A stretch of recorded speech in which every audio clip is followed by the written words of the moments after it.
شكرا أستاذ. والله حقيقة اليوم أنا سعيد وحزين في نفس الوقت. سعيد لأني ربي كتب لنا نتفكروا هذا الرجل، هذا الأخ. وحزين لأني تأثرت شديد التأثر يوم وفاته، لأنني أعتبره بمثابة أخي الكبير. أول يوم توظفت فيه في المديرية كان قبل الأستاذ محمد العربي يوسف الحاضر معنا، هو الذي وظفني. بعد شهر طرأ تغيير على مستوى إدارة المديرية، وعيننا الأستاذ رشيد صايبي مدير.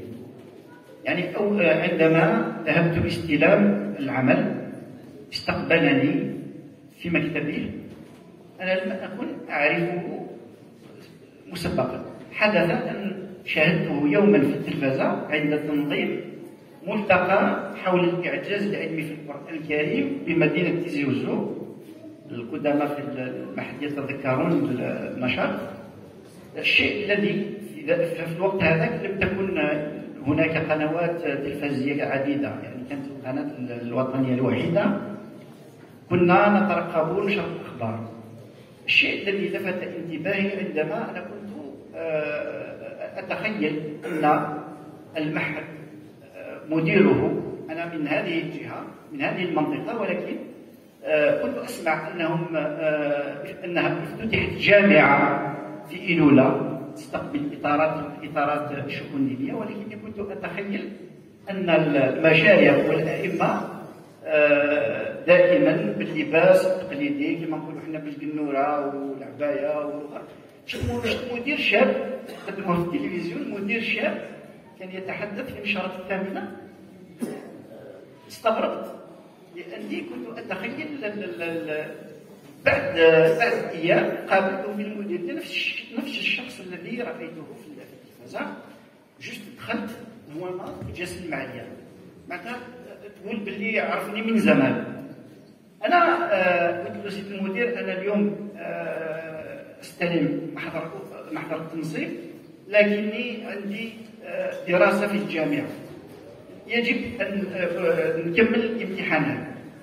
قال لي التحصيل العلمي روح تقرأ على روحك، بعدين أصبحت بفضل الله تعالى من المقربين إليه. كما قال أخي وزميلي سمحان مزيان، كنا فريق لمدة 8 سنوات تعلمنا الكثير منه. عندما ذكر الأخ سمحان مزيان قال لك أعطاني صلاحية وأعطاني مجال.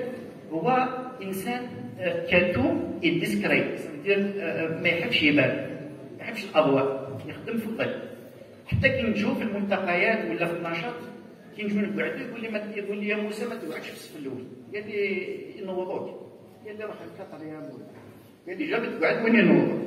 هذه خليتها قاعده باش يجي مسؤول البروتوكول يقتضي هذا.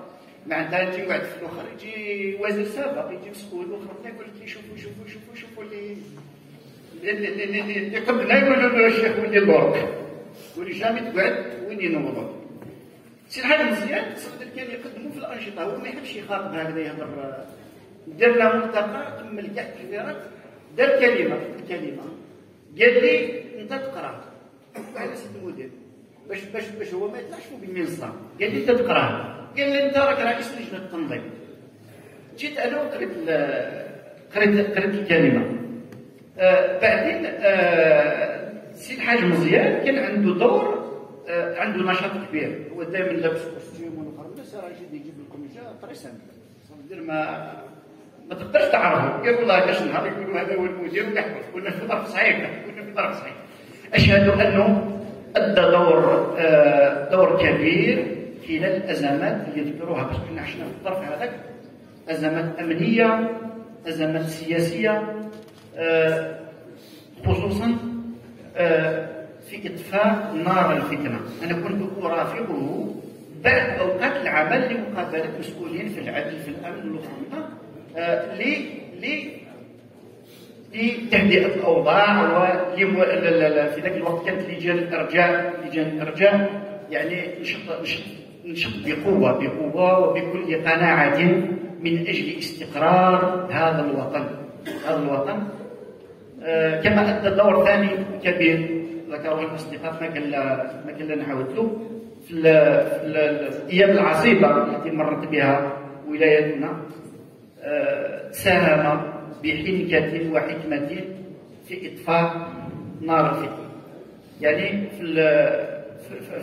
الخلاصة نقول هذا رجل مخلص لوطنه، رجل غيور على وطنه وعلى دينه، لأنه عندما تخرج من المدرسة الوطنية للإدارة عرضوا عليهم أن تبلغ دو مينيستير ديتابليسمون بوبليك، تقول لهم خير، واحد يقول لك وزارة الخارجية، وزارة الدفاع الوطني، واحد وزارة الداخلية، يعني بور افوار ان كورسوس يعني مسار مهني. كان الزملاء واغلبية الزملاء كانوا ولات يعني في الظرف هذا. وقال لهم استغربوا، قال لهم وزارة الشؤون الدينية. اختار وزارة الشؤون الدينية عن قناعة وحب للقطاع، لأن والده كان إماما، الشيخ الحسين رحمه الله. أنا عرفته كان في عمره 90 سنة وأكثر ربما.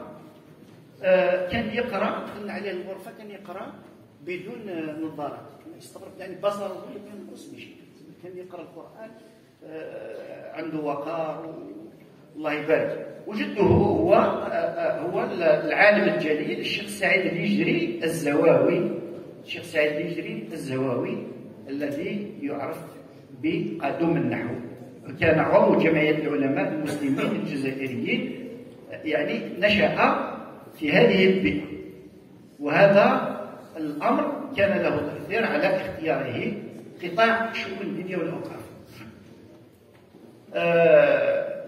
يعني المر من هنا من المحل، أنا بصراحة يوم عينت في هذا المحل أحسست بحزن شديد، لأني جلست قلت أجلس على كرسي الذي كان في يوم من الأيام أستاذنا ومديرنا وشيخنا الشيخ رشيد صيبي يسير هذه المؤسسة العريقة في ظروف حالكة وفي ظروف صعبة. رحم الله الفقيد وأسكنه جنة الفردوس إن شاء الله.